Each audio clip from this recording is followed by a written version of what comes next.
Cecil, Nathan here. I just wanted to give you an update on what's going on. So, the transition to the church, basically right now, it's more of a ministry than a business in the program that I'm in, and business isn't doing particularly well, so in the end I might just be a ministry position, but I'm okay with however it turns out.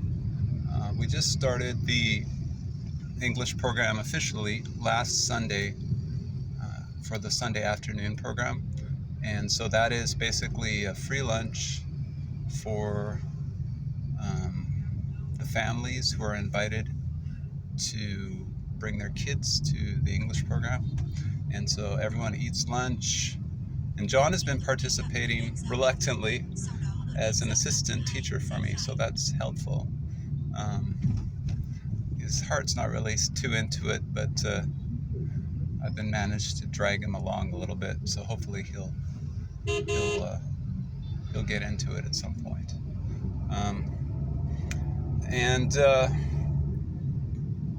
The first week went well. This second week was a little bit harder because we didn't have any other adults there. I'm pretty certain I need to hire an assistant for Sundays for a couple hours just to have a little extra help, because John's been unreliable and my voice is a bit flaky. I can handle things for the most part because I've got computer-based programming that, but it would be much smoother in terms of classroom control if I had an assistant. So I'm going to look for an experienced assistant for this, and so pray for me that I find one. I'm looking for a Catholic or a Christian. If you know of anyone who might be willing to do this, this would be Sunday afternoons, lunchtime, so that's about 12 to about maybe 2:30, something like that, something around that time frame. We might eventually get 2 classes going, but just currently the demand is mostly for 1 level. Yeah, but it's been a blessing. I've been going through many struggles with my health lately. Just my body is breaking down in every imaginable way possible. But I've finally just given it to the Lord, and I've been like, if this is the way you want me to be, then so be it. You want me broken, it's okay. In the past, the way I've gotten out of my brokenness is by just suffering through it and not caring. When I've taken too much attention to my health, a lot of times I've just gotten inactive, and it's just kept me stale and dysfunctional. But when I went out and did things, even though my body was not functional at all, it's just somehow got put back together. And I think I need to pray more. So I was meeting with my pastor, Jeong, by chance, and it was really God's appointment, because that Saturday was a complete mess up. I came into Fumihung twice by taxi because I forgot my money and my cards, and I was like, I can't leave them in the room because that's being used for a classroom in the afternoon. I have to go back, and honestly I can't trust anyone at home to manage that. And I did try to ask, but they couldn't find it, so I did actually come back in and got it. And by the time I came back, I was like, okay, I missed both buffets. I'll just go to the Cub. And lo and behold, Mr. Wu was there right in the front, having a coffee and doing some work, the Lord's work. And so he invited me to sit with him, and we had a long discussion about ministry and life and friendship and all that. It was good.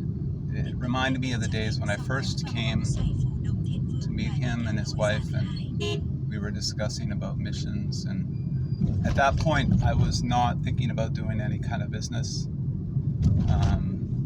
I just wanted to do some kind of volunteer thing.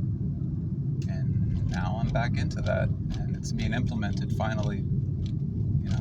I think I just had to get past my fears of failure, fears of incompetence, fears of um, anything, really, and just let God control the scenario, because this is God's plan for his church. The church is dying globally. The Korean church is diminishing, and in Fumihung, Koreans are attending church less and less, and many Koreans are leaving Vietnam. So we need to reverse this trend by evangelizing, bringing people to God. So anyways, I need to do my part. And I've been adopted into this church. God told me this is my new family. And I still bring my family to them. Brought John there, and Fung dropped him off. She stayed there for some lunch.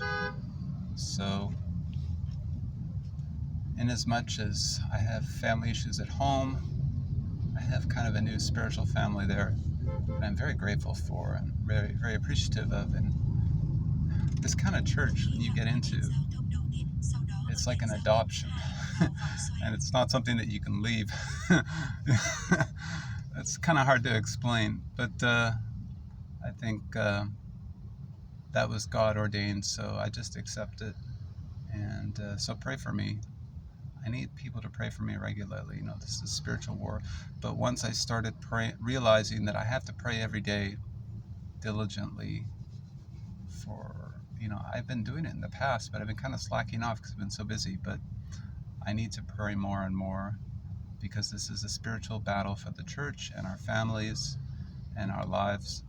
So I just throw all my problems on God, all the dysfunction with my body, all the financial challenges, all the business issues, and I'm just going to let him handle it, and I'm just going to be reckless and just do things and not care about the consequences.